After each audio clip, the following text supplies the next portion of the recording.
Արձագանքելով վերջին շրջանում ադրբեջանական գրակոծների մասին Սյունիքից եկող ահազանգերին Հայաստանի պաշտպանության նախարարությունը ազատության հարցինի պատասխան հայտնում է, սահմանագծի երկայնքով երբեմն արձանագրվում են անկանոն ոչ թիրախային գրակոծներ։ Ռազմական գերատեսչությունը միևնույն ժամանակ ընդգծում է հրադադարի ինտենսիվ էական կամ այլ կերպ ասած նպատակային կամ թիրախային խախտումների դեպքում հանդես են գալիս պաշտոնական հաղորդագրություններով։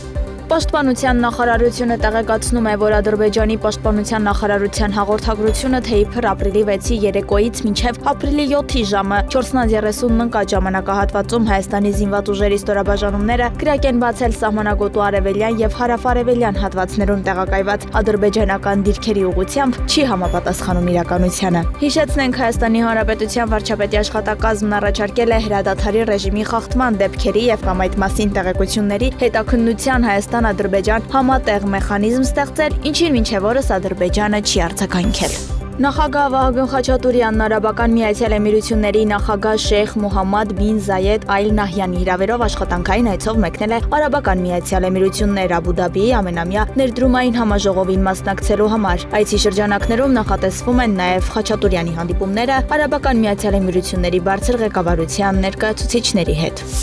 Նախագահ Վահագն Խաչատուրյանը ելույթ է ունեցել Աբու Դաբիում ընթացող ամենամյա ներդրումային համաժողովին։ Իր ելույթում նա նշել է, որ աշխարհաքաղաքական փոփոխությունների եւ նախկին կանոնակարգի վերանայման պայմաններում Հայաստանը, որպես երկխոսության համար բաց, խաղաղասեր, ժողովրդավար ու զարգացող տեխնոլոգիական տեսլականով երկիր, կառուցում է ժամանակակից կենսունակ քաղաքական եւ մրցունակ տնտեսական համակարգ։ Նա նաեւ խոսել է Հարավային Կովկասի տարածաշրջանում առկա մարտահրավերների մասին եւ նշել, որ հարևանների հետ հարաբերությունների կարգավորումը Հայաստանի գլխավոր առաջնահերթություններից է։ Վահագն Խաչատուրյանն ընդգծել է, որ Հայաստանը հավատարիմ է մնում խաղաղության հասնելու օրակարգին։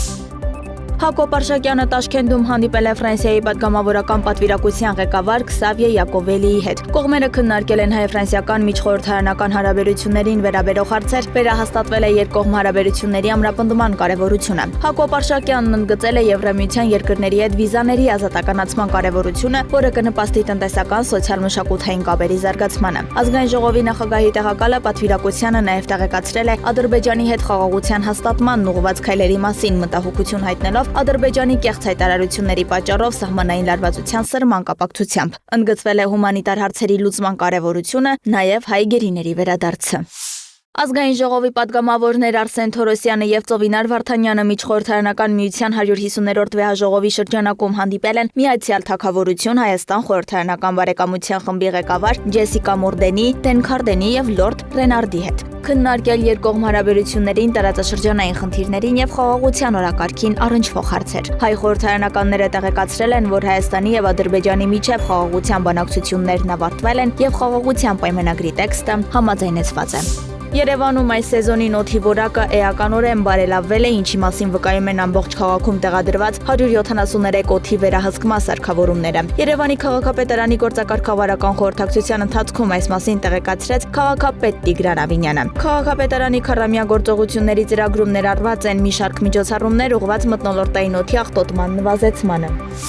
Ռուսաստանի Դաշնության նախագահ Վլադիմիր Պուտինն աջակցում է Ուկրաինայում հրադադարի գաղափարին, սակայն դրա համար պետք է լուծվեն մի քանի հարցեր, որոնք առայժմ օդում կախված են։ Լրագրողներին ասել է Ռուսաստանի նախագահի մամուլի քարտուղար Դմիտրի Պեսկովը, մեկնաբանելով ԱՄՆ նախագահ Դոնալդ Թրամփի խոսքերը Ռուսաստանի կողմից Ուկրաինային հարվածները դադարեցնելու անհրաժեշտության մասին։ Պեսկովը բացատրել է, որ խոսքը Կիևի ռեժիմի անվերահսկելիության, Կիևի ռեժիմի անկարողության մասին է, վերահսկելու մի շարք սերահեղական եւ ազգայնական ստորաբաժանումների գործողությունները, որոնք պարզապես չեն ենթարկվում իշխանություններին։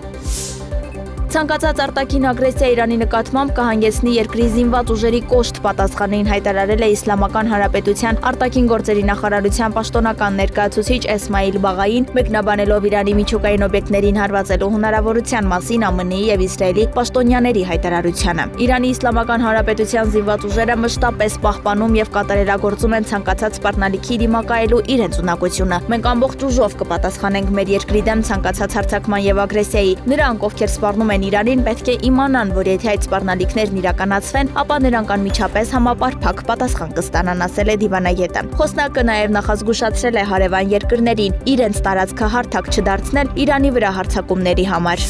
Իսրայելի վարչապետ Բենյամին Նեթանյահուն ժամանել է Վաշինգտոն հանդիպելու ԱՄՆ նախագահ Դոնալդ Թրամփի հետ քննարկումների օրակարգում երկու հիմնական թեմաներ են՝ Գազայում պատերազմը եւ մաքսատուրքերը։ Կքննարկվեն նաեւ Իսրայել-Թուրքիա հարաբերություններին, իրանական սպառնալիքին եւ միջազգային քրեական դատարանի դեմ առերեսվելուն առնչվող հարցեր։ Նեթանյահուն հույս է հայտնել, որ հանդիպման ընթացքում Թրամփը կմեղմացնի Իսրայելի նկատմամբ սահմանված մաքսատուրքերը։